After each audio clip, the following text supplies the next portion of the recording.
Good afternoon. I'm Chelsea Peters, Chief Strategy Officer at the Walton Family Foundation, and it is a great pleasure to kick off our first grantee convening of the year and to focus today's conversation on one theme: trust. Trust has the extraordinary power of bringing people, ideas, solutions together. Partnerships are built on trust and mutual value.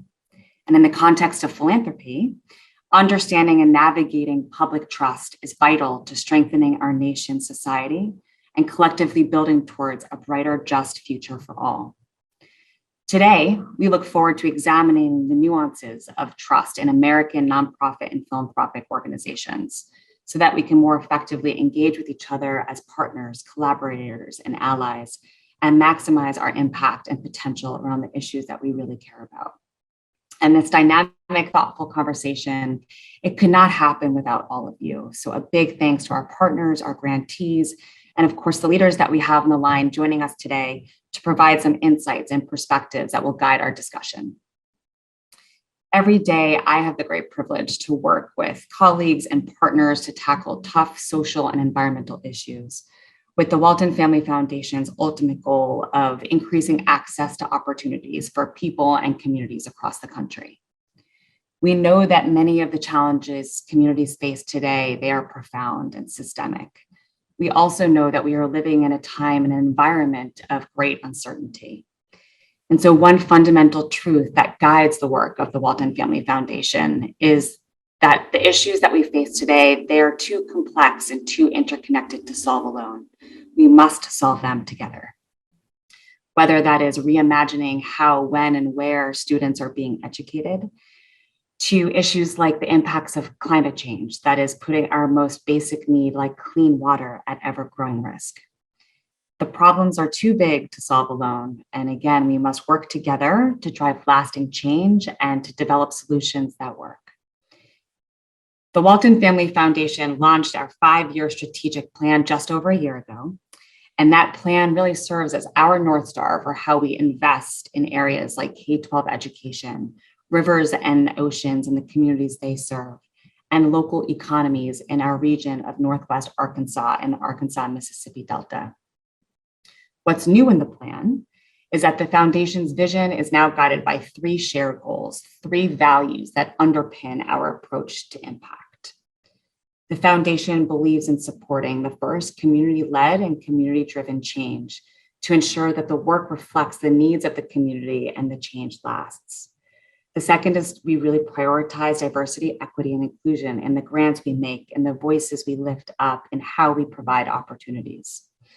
And the third is really emphasizing the power of collaboration to be a force multiplier, recognizing the power of partnership and our desire to accelerate our efforts through amplification with partners. Our entire strategy is built on bridging divides and bringing people together to solve problems with urgency and a long-term approach to impact. We want to build with, not for, communities. And to achieve that authentically, we need to focus on trust. It is why it's at the center of our work and how we work and engage both internally and externally. So let's dive into what we know about the landscape and trusts and trends in the philanthropic and nonprofit sector. We know that so much of the work we do in philanthropy and the nonprofit sector is made possible because it is anchored in trust. We are able to take on big challenges with big bets, build on partnerships with communities, and search for innovative solutions because the public believes that nonprofits are driven by a desire to do the right thing. It's why research shows that the people we serve, they want us to be bold, agile, and adaptable. However, while 84% of Americans said they were confident in the ability of nonprofits to lift up society, we also know that institutional trust is on the decline. The environment is becoming more polarizing and challenging to build public trust. So where do we go from here? What is the role of philanthropy in driving change in communities and meeting the growing needs of society? What factors are impacting credibility and the public's trust? And in the conversations to follow, we'll hear from experts and grantees about the nuances of trust and what we can do to ensure the philanthropic and nonprofit sectors continue to be seen as effective as possible. So in the first segment, I am very pleased to be joined and I want to sincere welcome the Walton Family Foundation's Communications Director, Daphne Moore, who will be in conversation with Dan Carnally, the President and CEO of the Independent Sector, and Victor Tolomeo, the Research Director at Edelman Data and Intelligence. And we'll take a close look at the Trust in Civil Society report, a study by the Independent Sector in partnership with Edelman Data and Intelligence, to really explore how we can strengthen our most valuable asset, trust.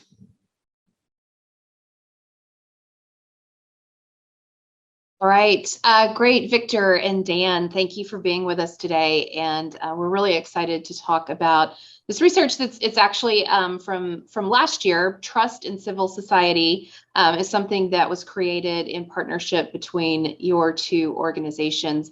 And I want to start really broadly first. Victor, tell us about trust, why it matters, why Edelman studies it in such great detail. Absolutely. So at Edelman, we have over 20 years of experience studying trust.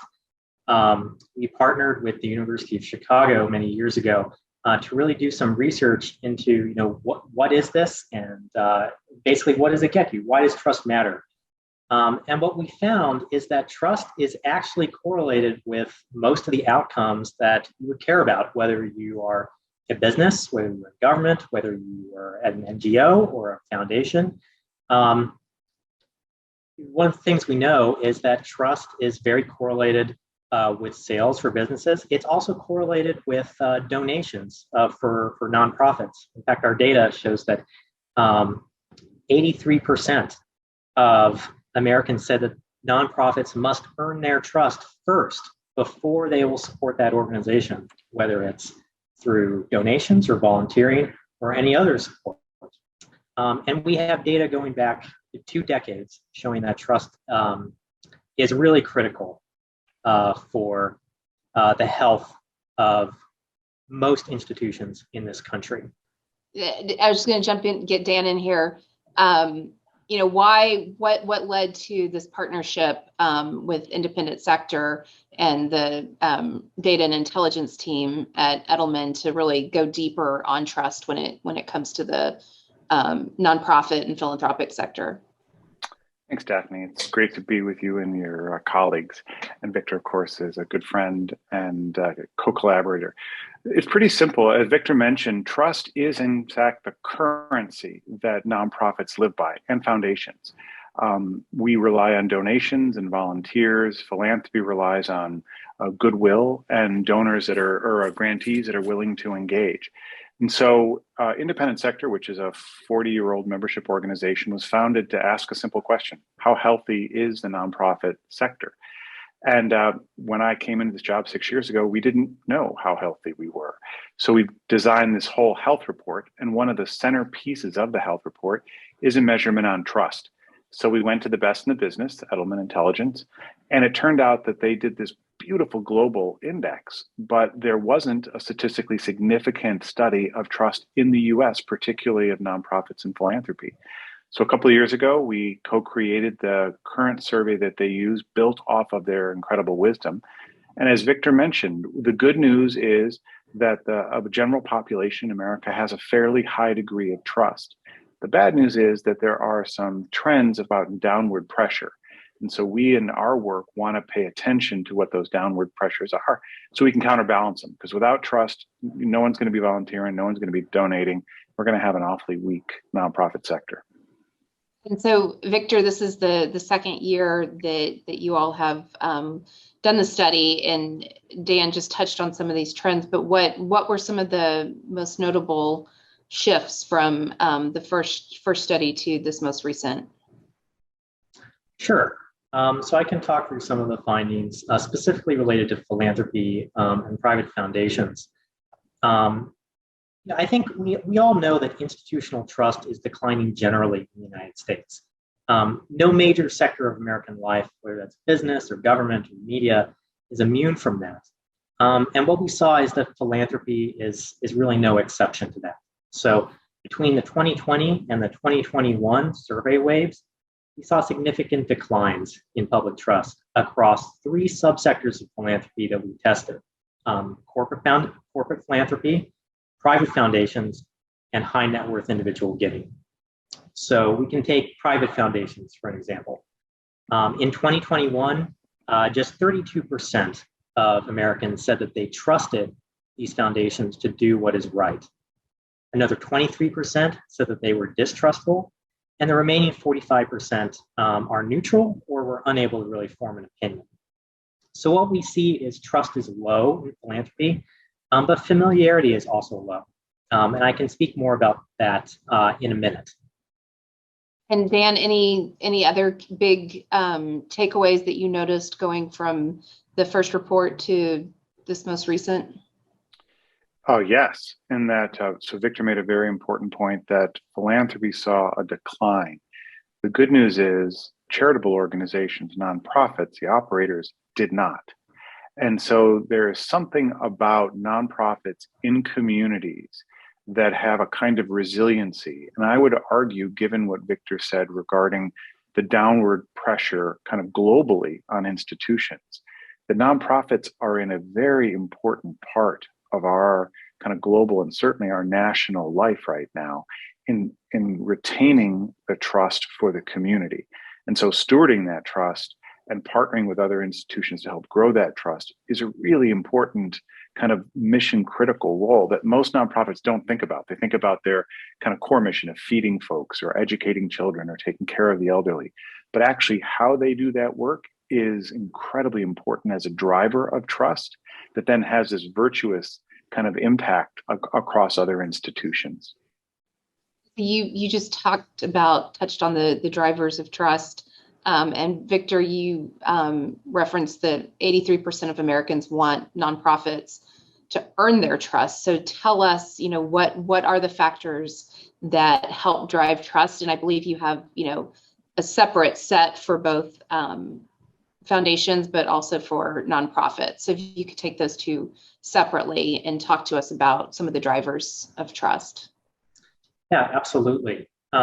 So in our study, we presented respondents with a large list of what we call trust drivers. And these are either actions or they're characteristics of an organization, hypothetically the organization may or may not have. We then use some statistical modeling, fancy statistics, to figure out what the relationship is between each of these trust drivers and overall trust in foundations or trust in nonprofits. And when we did that, we were able to see that the top 5 drivers for philanthropy are: first, having endorsements from public figures; second, partnerships with government; third, partnerships with business; fourth, having or expressing clear values to the public, clear values for your organization; and then fifth, engaging underserved communities. I will say that for nonprofits, the top 5 drivers are very similar. The top 5 are having or expressing a clear mission. Also, endorsements from public figures. That's also very important for nonprofits. But for nonprofits, demonstrating benefit to communities, engaging the underserved, and then demonstrating how support for the organization leads to results. That's kind of rounds out the list for nonprofits. So Dan, what do you take from that, and how do you think that your community can best use those drivers? The list actually surprised me slightly when we first saw it a couple of years ago. Most notably is that having kind of celebrities, people that are generally seen as important parts of our culture, can confer value on nonprofits in terms of trust. I just think it's a brutal fact about our culture. It's not my favorite fact, but it is real. But underneath that, I think what you see in both cases is kind of a clear sense of purpose, where the values around serving in an accountable way and holding yourself out publicly about the kind of impact you make seems to be just a through line. So as I think about our work of a healthy and equitable civil society, really holding folks accountable, self-imposed, to saying what you do, demonstrating whether you're doing it and doing it well, and if you're not, quality improving, and kind of sharing that with the people around you seems to be the most powerful contributor to trust. You don't have to be, solving the cure for cancer as much as doing the best work you can in a transparent and open way. And I think that will be a powerful contributor to trust. I think we, at a previous conversation that our organizations had around this, on the celebrity factor, I think we kind of all landed on familiarity, and that what is familiar can be trusted. So perhaps that's what surfaced that factor. I don't know that we want to spend a whole lot of time, but partnerships and community-led change are just really at the core of what we're trying to do here at the foundation over the next 5 years. So really great guidance for us. And another thing that stood out is that older Americans tend to have more trust in the sector, which means younger Americans have less trust. And so talk to us about that, and what can organizations like ours, as well as the many nonprofits who are listening with us today, what should we be thinking about when we look at that age gap there? Sure. So I think first, the trust drivers we just talked about, that applies across demographics. So as Dan said, having clear values, engaging underserved communities, organizations that do that, they see a boost in their trust across the board. So whether for old or young, it's applicable. But I think another interesting finding that I think is related to this is that, Daphne, as you said, familiarity is very correlated with trust. And also what we saw is that engagement with nonprofits and foundations is also very correlated with trust. Trust today is local. People trust what is most proximate, what is most familiar to them.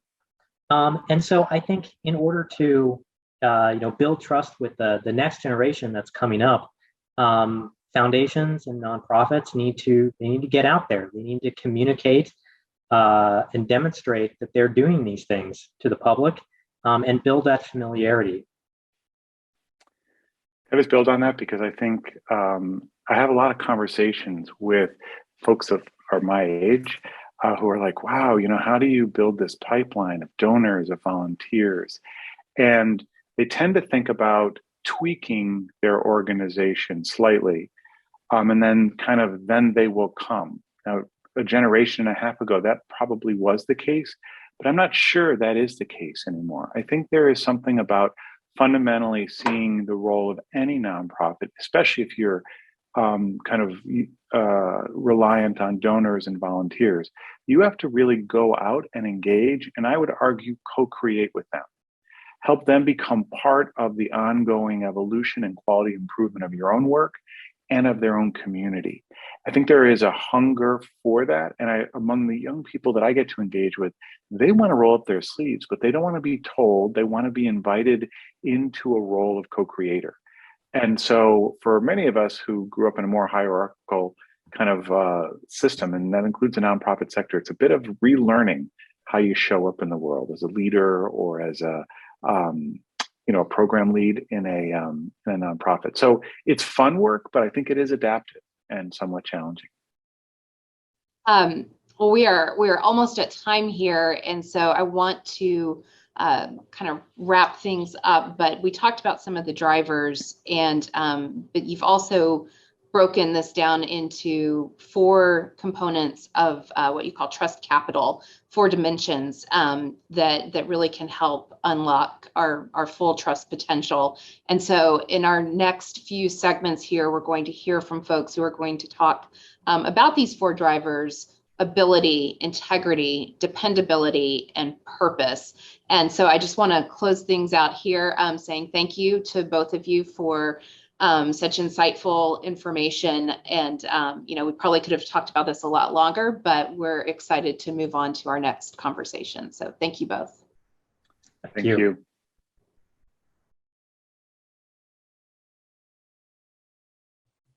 Ronnie, it's great to meet you. I'm thrilled to interview you today and learn a little bit more about your work and the positive impact you're having on society and the community where you live, which is, I think, Jacksonville, Florida. So let's start. Through My Village project, you've built a coalition of more than 70 different organizations. Can you tell us how you were able to build trust with many different organizations and different stakeholders? Well, yeah, glad to be here. Thanks for having me. The My Village project, we actually started that back in 2013. And essentially, the need was we had a lot of organizations that were led by Black executive directors and a majority of Black boards. And they were doing great work in our communities. But, at the end of the day, from a funding perspective, we didn't see them being funded at the same rate as some of their counterparts, some of their peers. And so, really when it came to the needs of these organizations, which are, primarily volunteer-led groups, we really wanted to find ways to bring resources to those organizations, help them collaborate, help them come together on programming. And so, when it came to trust, we really all had kind of the same pain points, right? Of those 70 organizations that we are doing work with, the collective annual budget as of about a year and a half ago was about $2 million amongst 70 different organizations, which is, extremely low compared again to their counterparts. And so, when it came to trust, us coming to them and saying, hey, we can help you. We want to be able to help everybody kind of work together. We're going to try to find some low-hanging fruit that we all can put our arms around and really work together. And so, a lot of relationship building, a lot of conversations, a lot of listening, but really just trying to find, organizations and people, meet them where they're at and help them out where they need the help at. Wow, that's amazing. Around the same time, you've also led a post-pandemic student attendance report. Can you tell us about the project, what it was like building relationship with these families and working on shared goals? Absolutely. So the attendance initiative was really another example of kind of our collective programming. Obviously, like you said, we came out of the pandemic and just trying to figure out how can we help. We have about 5,000 volunteers. That's a part of that network. And, there's reading needs, right? There's math needs. There's all kind of needs that were coming out of that pandemic. But we figured as a community, as a collective structured body here in Jacksonville, our biggest asset would be to just get the kids to the door. As a collective group, we felt like we would have done our job. And so we focused on 3 elementary schools. Surprisingly, they had the worst attendance of all the rest of the schools, at the elementary school level. And so we decided that, hey, we're going to incentivize students and reward students for coming to school for a certain period of days in a row, 7 days in a row, or 14 days in a row. And each and every week, we would go out to these schools and pretty much give them almost like a little gift box to say, hey, congratulations. Thanks for coming to school. We made sure we did it in front of all the other students. So if there were students that were absent during that time frame, they got to see the reward that these students were getting for coming to school. And we organized our organizations to go out there every single week. It was a different group that the students saw, but they saw that consistency each and every week. Organizations themselves, it wasn't a huge burden. We're asking you to come out maybe once, maybe twice. For the entire semester, but we saw the attendance, the absences of these schools drop by 21% during that time frame. And so, we were extremely proud of that. The principals obviously were extremely thankful for that effort, but it was a great collective effort, and everybody kind of got to see our collective impact when we come together. Wow, amazing. So I want to quote an old proverb. So if you want to go fast, go alone. If you want to go far, go with others. And there's some truth in there, sort of as it relates to coalition building. What advice do you have for people listening who are at the beginning stages of building coalitions, and what advice and how does it help? Yeah, I mean, I think when it comes to kind of building out these coalitions, we really have to make sure that we're listening again, like you said, in terms of what the actual needs are. I think too often we go into these conversations with our idea of what should be done, what changes need to be, need to happen. And we're almost giving that to the people in the organizations. We have to really make sure we turn that around. We have to make sure that, in this particular case, even the attendance example, right? Ask the principal, what do you need? And let's try to see if we can find some kind of alignment between the two. I think that, we're excited about these new partnerships that, we're establishing with the Walton Family Foundation and others. But the most exciting part about it is just this kind of the relationship building, common alignment, finding those areas. We're not going to all agree on everything, but we have to make sure that when we're going about making a change, we're making it together and we're empowering people to implement their own version of what they want to see, especially on the ground as it relates to grassroots and coalition building. Wow. I want to say thank you for your work, for the positive impact that you're having on society. And I'm so impressed, and just thank you for everything you do. Thank you. Thank you for having me. Appreciate it.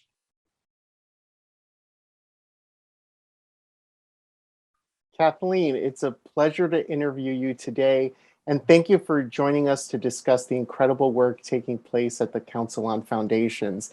Do you mind if we just jump right in? Of course not. It's great to be here with you, Adam. Fantastic. Well, I know the Council on Foundations supports and convenes the nonprofit and philanthropic sectors to create a community of diverse and skilled professionals and organizations that lead with integrity and serve as advocates for change. I know that one of the organization's core beliefs is integrity. I wonder, how is the Council on Foundations affected by public trust in our sector? And what is the council doing to help strengthen that trust? Trust is our sector's lifeblood. It is at the center of all positive relationships, strong organizations, and flourishing communities. So we have to focus on trust if we want to get done what we're trying to do in our organizations. But at the same time, we are in a failing trust ecosystem. So nonprofits and philanthropy are not immune to this decline. It's so important that we focus on trust and that we try to rebuild trust. And doing that is not easy. We have to navigate a lot of things. We got to navigate differences in power and race and class and political ideology. And that is quite hard work. So the Council on Foundations, this is actually the center of our 20-year vision for the future for our organization and for philanthropy itself. We're focused on building trust and helping our members build trust for themselves and for philanthropy as a field. Because when there's greater trust in philanthropy and in the institutions that serve philanthropy, then we can we're better equipped to create a future where everybody can thrive. When I think about trust, I also think about credibility. When I think about building credibility, I think about my own association and the journalists we serve. I also think about our partnerships and our values. From your perspective, how can we all use transparency to build credibility within our own organizations and as our overall sector? Transparency is incredibly important. We also have to be accountable.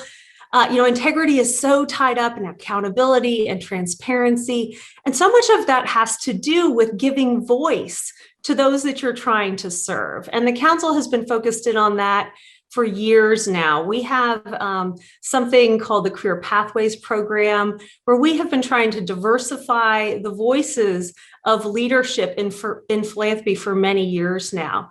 We want to make sure that those in the C-suite look more like the communities that philanthropy supports and serves. So that's an incredibly important piece of transparency, is getting the voices in the room of those most affected by the decisions. So that's just a piece of it. Wonderful. Switching gears a bit, it's almost needless to say the pandemic has affected everyone in every sector, and we've all experienced changes. How do you think the broader environmental factors like this pandemic impact trust in our institutions? And are there things that we can do to alleviate trust bubbles and maintain a high level of trust?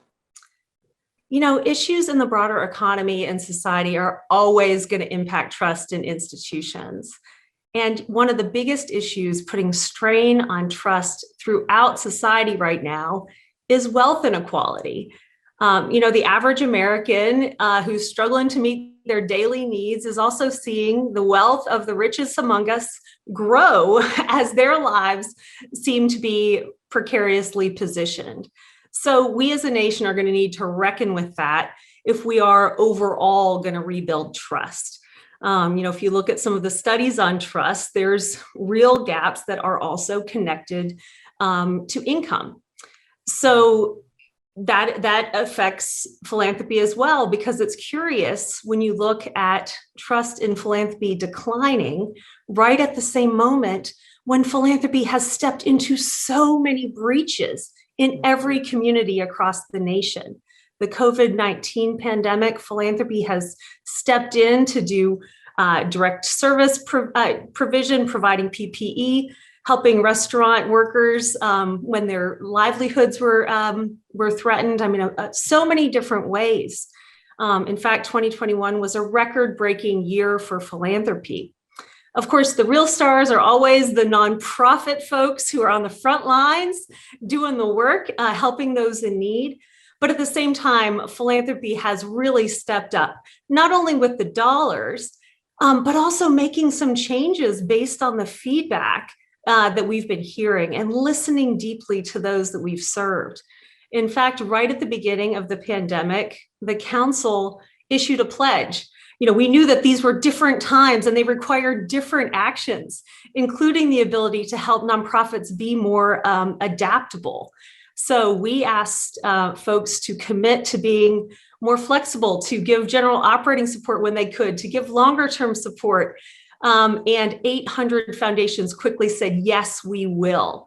And now we're saying, let's not let that rubber band snap back. Let's make sure those practices, which are expressions of trust, to be quite frank, they're saying, we trust you to know how best to spend this money. We know that you're going to have to make some changes, and they must become the norm in philanthropy.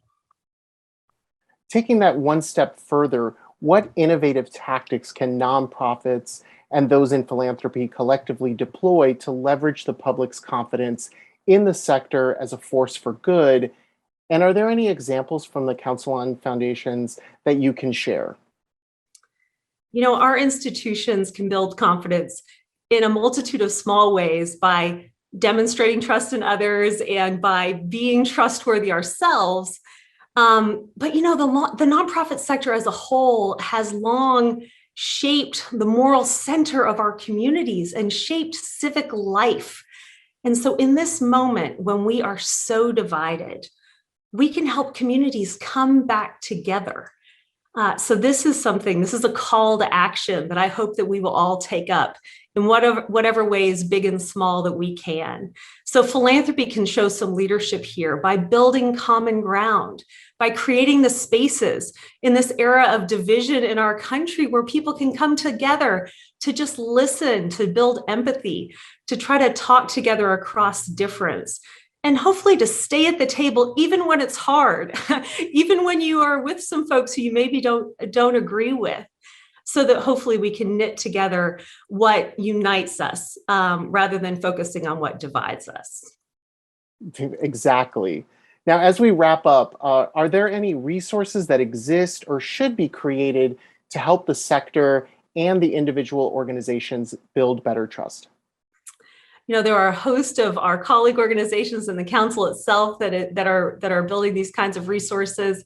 When we were working on our strategy, we looked to the trust advisor. There's a trust equation that talks about credibility and reliability and intimacy divided by self-interest as an equation that helps you think about trust. And we think about that sometimes. The Interaction Institute for Social Change helps think about stakeholder engagement and how you get those most affected engaged in your work. There's also a whole project on trust-based philanthropy. And we're building resources on how you align your philanthropy with your values. So these are just some of the things that are out there already and more to come. Fantastic. And you mentioned it. So I know the website www.trustbasedphilanthropy.org has a lot of amazing resources, including how-tos, trust-based templates, presentations, and podcasts that I find so helpful. So thank you for sharing that resource. And thank you, Kathleen, for taking the time to speak with me today and for sharing all the amazing work that the Council on Foundations is doing. It was my pleasure. Thank you, Adam. Hi, everyone. I'm joined here today by Dr. Ryan Watley, the Executive Director of Go Forward Pine Bluff. I'm excited to jump right into a conversation on an organization's ability to be successful in their efforts, an organization that has the skills, expertise, and resources to have influence. Dr. Watley, are you ready to jump in? Absolutely. All right, first question. Go Forward Pine Bluff is an organization in Arkansas's Jefferson County, and it focuses on mobilizing community leaders in local government, business, and education to build up a new generation of prosperity in the region. How does the vision for change in the Delta result in action for your organization? Well, that's a great question. I believe, I know it has a lot to do with just the conditions of the Delta. When you talk about education, or really population slide, that has some correlation with the quality of education based on certain funding formulas that we can receive. And so given the multitude of challenges that surround population decline, we decided to jump into action and do something about it. And we envision that if we could get to work on these things, then we have seen success in sustainability, and now we look for growth. So what exactly are you working to achieve in Pine Bluff? And how are you seeing the organization's skills and resources make progress in that area? Oh, now that's a loaded question. The first one's a good one. The first one's a loaded one. One of the things that we're doing that's been very successful is trying to improve the quality of offering in terms of education to our students, and that comes with quality teachers, certified teachers. And we found that we had an imbalance in the number of uncertified teachers to certified teachers throughout the district. So we developed a praxis preparation program. And it's really been successful really by just getting people to prepare and sit for the exam so they can understand what it takes to pass the exam. We've seen more individuals go through that journey in the past 2 years than probably the last 5. And so we're very excited about the results that have taken place there. Also, my community has suffered from a great deal of blight. There hasn't been a plan to address that, residential and commercial.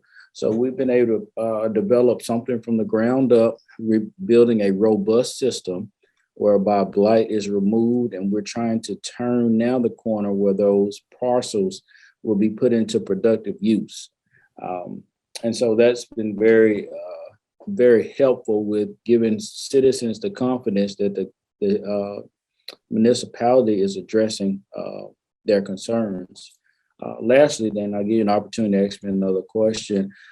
We've been getting a lot of attention lately about our home ownership initiative regarding asset limited income yet constrained families, families.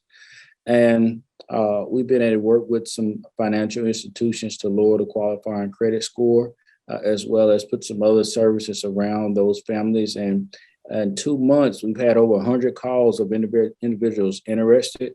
And in less than 2 months, we've had 3 closings for new families to now become homeowners. So overall, we've done a great job of just putting action or speaking truth to power about what's actually going on in Pine Bluff and making a difference.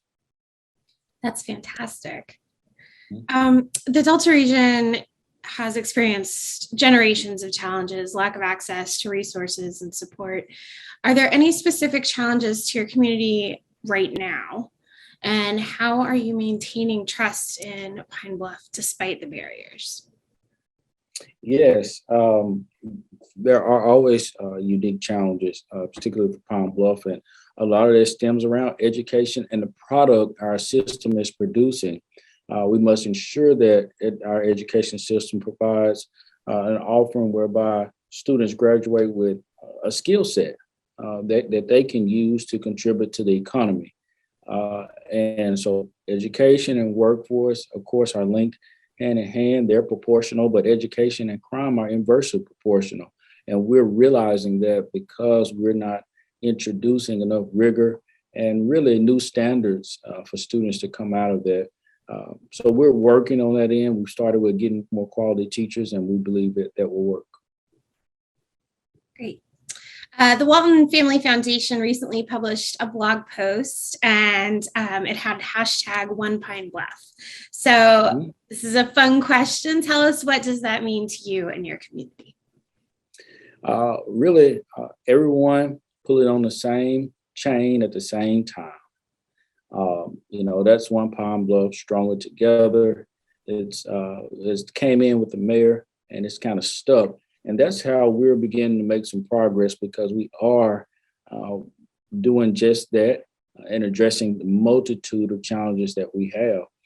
We're thankful for all our community, internal and external partners, because it has allowed us to make the difference that we have today. Last question for you. How is Go Forward Pine Bluff bringing others in the community together to be a force multiplier for change in the Delta area? Yeah, so our challenges are well documented. And so when individuals aren't communicating, then you get, again, you don't get that outcome of everyone pulling on the same chain at the same time. So even as early as today, we've had what the mayor is calling a leadership roundtable, so that everyone knows what's going on and what some of our most pressing issues are. And that helps get other people to the table and get them action oriented around what needs to be changed and is a threat to our community. Well, thank you for joining us today. And on behalf of myself and the Native American Journalists Association, it was a real pleasure speaking to you today and learning more about Pine Bluff. Absolutely. A lot covered today. And we will make sure that we keep pushing, and we thank all the support that Walton is offering us. It's great to speak with you today, Lisa. I can't think of anybody better to talk about the value of trust in the practice of journalism. Trust is central to the Associated Press, isn't it? And please share with us why it's so important to you and how you maintain the public trust. AP's mission is advancing the power of facts, and we believe that facts is what trust is rooted in. The people who view our journalism trust that we are just presenting them with the facts and not being partisan or advocacy, and that's really central to us. We want our journalism to have the biggest audience as possible, and we don't want to turn off people because they think that we're not giving them the right facts or the right side of the story. I want to point out that this is so embedded in AP's DNA, partly because of our model. We are a news cooperative, an agency. We're actually distributing journalism to thousands of media outlets around the world. So whether it's Fox News or the New York Times, those news outlets are using the very same AP story, AP video, AP photos, and that's critical to us that we be able to do that and have that big audience across the political spectrum. Appreciating AP's work. That's really interesting. So we're living in highly polarized times right now, and this has happened to us before in our history, so we do get through it. But today, with powerful social media platforms sort of driving people into their own filter bubbles, everyone has their own set of facts. So how does the AP break through the filter bubbles and reach people with unbiased factual information, particularly when it comes to scientific topics like climate change and health information?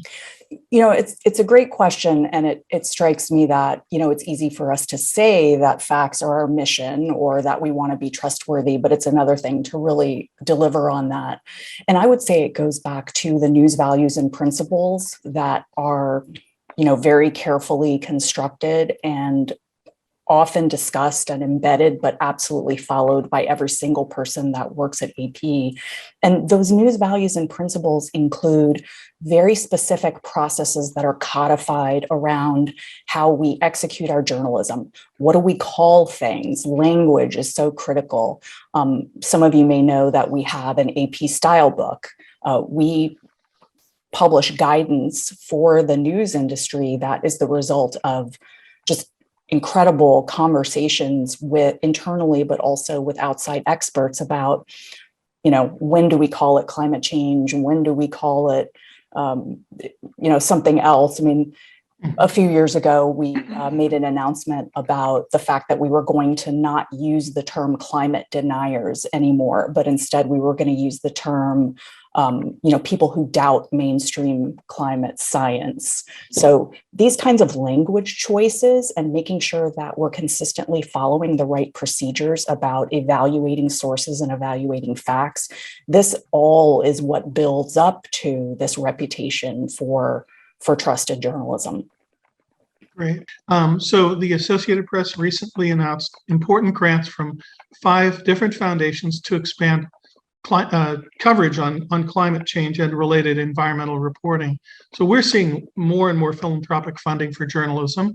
So what do these partnerships mean for the AP, and why are you doing more of them? How do you maintain editorial independence?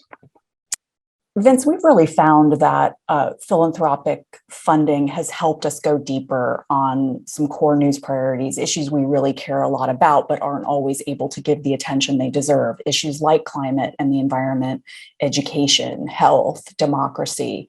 And so, being able to expand the journalism that we're doing around those topics has been really valuable for us. I'll also note that philanthropic funding has helped us explore new approaches, especially those that help us serve local. We want smaller and local news outlets to be able to cover climate and health and education for their own communities. And so through philanthropic funding, we've been able to create services and resources for them, such as data sets or collaborations or visuals that help them do that. So philanthropic funding has been really critical for us across that content plus capabilities spectrum. To your point about editorial independence, certainly we expect that the foundations we work with are going to 100% appreciate the importance of AP's editorial independence in executing these projects. We also have built some internal processes around vetting the funders and partners we're working with, looking at their own missions and priorities, where they've given grants, what is their source of funding, are there potential conflicts of interest. We also have some transparency standards around disclosing when journalism is funded by philanthropies. For example, at the bottom of every piece of text that we create. So we have worked to develop those standards to ensure that not just the reality, but the perception of editorial independence. That's great. And if I might just say, it's in the interest of philanthropy that you maintain those and that we actually share that objective, because of course it's not worth investing in if the integrity of the process is undermined. So we definitely appreciate that. And I think it might be related to the next question. As the AP expand its work with philanthropy, do you have any insights for other types of nonprofits who might want to partner with journalism organizations to build trust in their own work? And one example I can think of is your partnership with The Conversation, which seeks to sort of draw insight and expertise out of academia and deliver it to a broad public through journalism and through their partnership with you. I think that's a great example because we've talked a lot about the need to better connect scholarship and evidence-based research into journalism, into news, and help journalists working at news organizations around the world have more efficient and easier access to that kind of sourcing, because that is a part of not only what builds trust in the audience.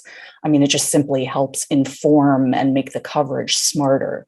So I think we're thinking a lot about, how do we work with research institutions, universities, scholars in general, as a way of enhancing explanatory reporting in general and helping demystify and collect dots across some of these complex topics so that the public can better understand how climate connects to housing, to migration, to, all of those systemic things that we talk about all the time. So I think that's a great example of the kind of non-news partner that you're talking about. That's super. Well, I think you're a great example for all of us who are trying to think about how can we rebuild trust. And I think we have to be encouraged to think it's not a straight line. It's not just a downward trend. Everyone has to, in their own organization, in their own work, have to rebuild trust with the public all the time. So thanks for your contributions. Thank you. Wow, what an incredible program. A huge thanks to our dynamic and powerful speakers for sharing your insights and your leadership. We are deeply grateful for your time today. I hope everyone walked away feeling inspired and more knowledgeable about the changing environment around us and what we can all do collectively to build and maintain trust in our work. We know we are not immune to the trends that show declining trust in society. Still, I am personally optimistic in our ability to be effective and to create opportunity for people and communities across this country. Together, I truly believe that we can make a difference.